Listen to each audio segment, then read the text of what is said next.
بسم الله الرحمن الرحيم. الحمد لله والصلاة والسلام على سيد الكونين سيدنا محمد بن عبد الله وعلى آله وصحبه ومن تبع نهجه القويم.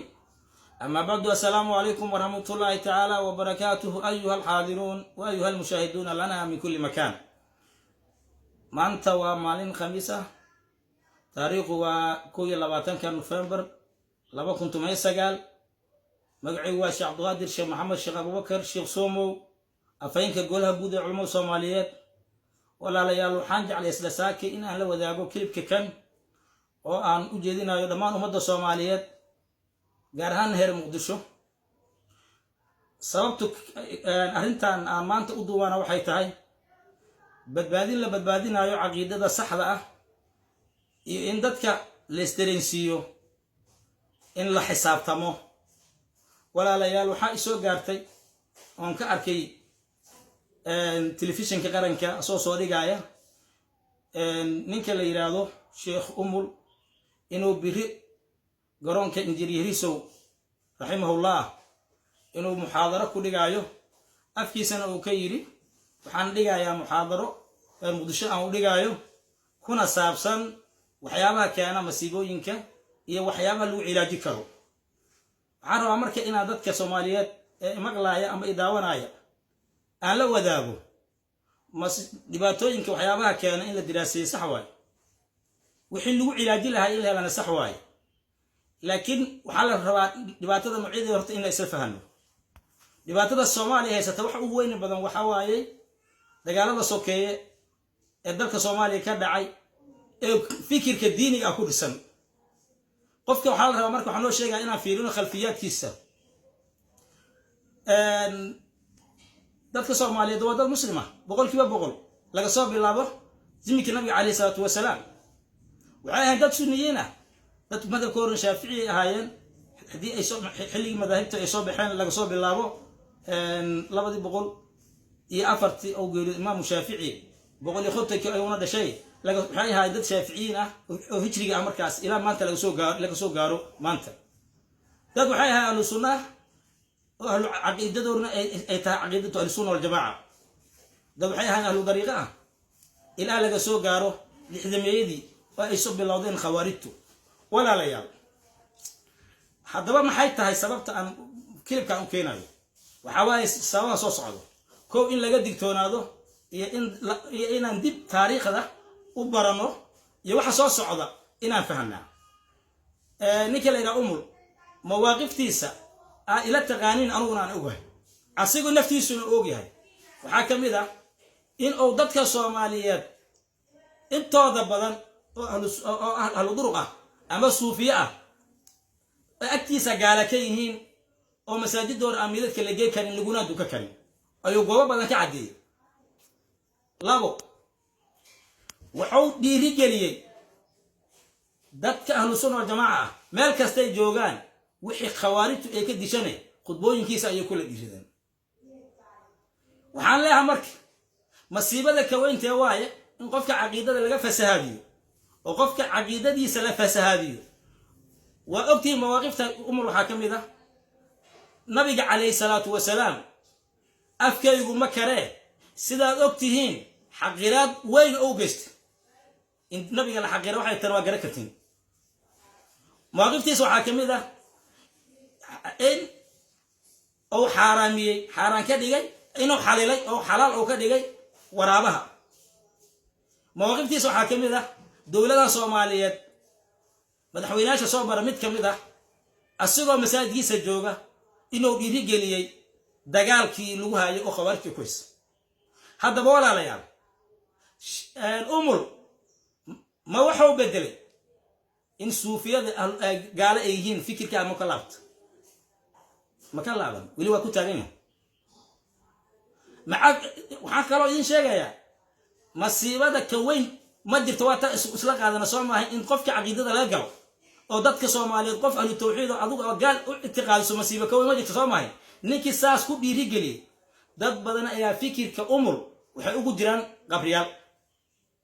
oo khawaarijtu ku leysa. kuwa badan agoomana oo maanta jooga, kuwa badan ayaa tabca karin oo dhaawac culus qaba, kuwa badan ayaa gablamay oo wiilkoodii ama zawjkoodii ama zawjadoodii ku waayay dadkii ninka noocaas ahaa oo weli ku taagay oo aaminsan inaan gaalanahay inuu in hortayna soo istaago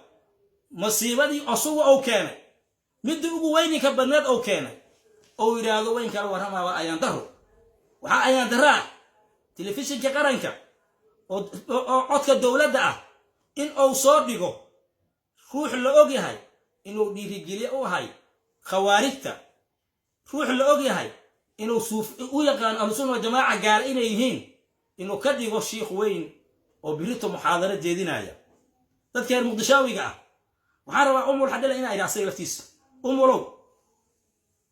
mays og tahay in badan oo reer muqdishaa ay qabri ugu jiraan kuwa kale Soomaaliyeed ugu jiraan fikirka adiga aad aaminsan tahay oo khawaarijtu ay fuliso mashalay ku ina laay adina macalinka u heeday ma biriga ka soo laabat adigoon cadayn in suufiyada ahlusunna wal jamaa marka galo yaqaan ee suufiyadu muslimiin inay yihiin adoo ictiqaad adoo cadayn adoon ka tooba keenin adoon cafis dadban ina hortayna timaado waa ayaan daro reer muqdishaawiga waxa ina iraado muxaadarada uu qabanayo ninka la yiraahdo umul birito sida uu sheegay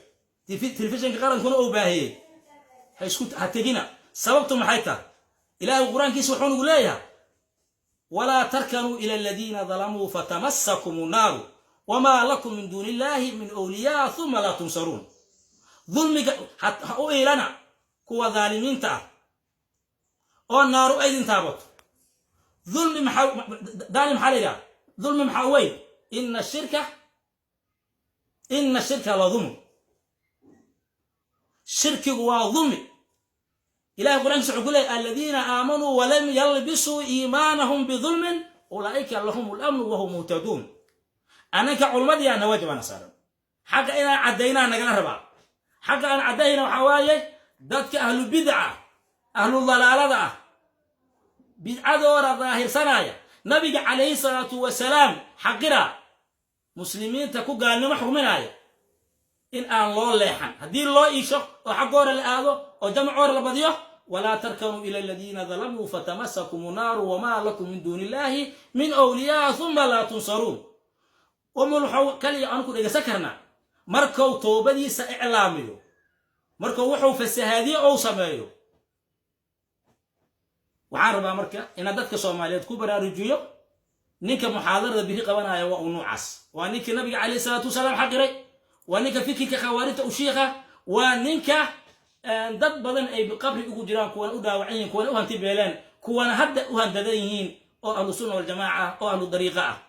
dawladda Soomaaliyeed waa in ku baraarujiyo telefishinku waa meeshii aan ummadda ka hagaajinayno telefishinku waa meeshii khawaarijta lagu dirirayo telefishinku waa meeshii aqoonta sax laga faafinayo حكفى في عقيدة فاسدة حوايا حادي بالليل هنغنى قف كستو كوفي العلماء نود هنا قف كستو قميص وتواشي هنا وإنا كالبرتان قف كأمد سحر وشيء جاي أو مواقف توس إنا إسبدلين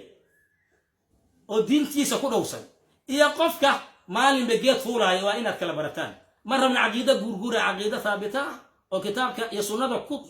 كتاجن أيام رمنا وحأنت أقول لنا النبي وحولي عليه الصلاة والسلام إذا ظهرت البدع وسكت العالم فعليه لعنة الله لعنة داس أنكو كعررين أيام وحان ديدينا ومدين إن لفس هذه أنكو تاجن وإذن شاقني اللهم هل بلغت بلحنا نواجه سينا مركا إن يسن الإيوح لميذا التلفزيون كقرنك وأقولان وهو مغلسي ما دام أو يمشي ومدى لقها نونيناي شعب كان وأوشي هذا dadka ahlu bid'ah dhageysanay umulna waa u nasiixeeyo waxaan ku yiri walaalo horta marka ugu horeysa adiga toobakeen laftaada hagaaji ka bacdi noo imow wassalaamu alaykum wa rahmatullahi ta'ala